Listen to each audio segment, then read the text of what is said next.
ఎటేసిండే గమ్మున కూసోని ఆడే కుదురుగా నిల్సోని ఆడే సన్నగా నవ్విండే కులికే గాయం చేసిండే ముద్ద నోటికి పోకుండా మస్తు డిస్టర్బ్ చేసిండే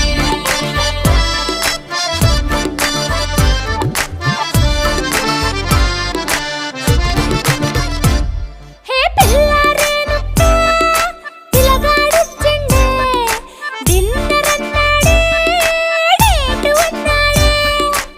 ఏలు పట్టుకోని తిరిగి నిన్ను పుల్టా సీదా చేసిండే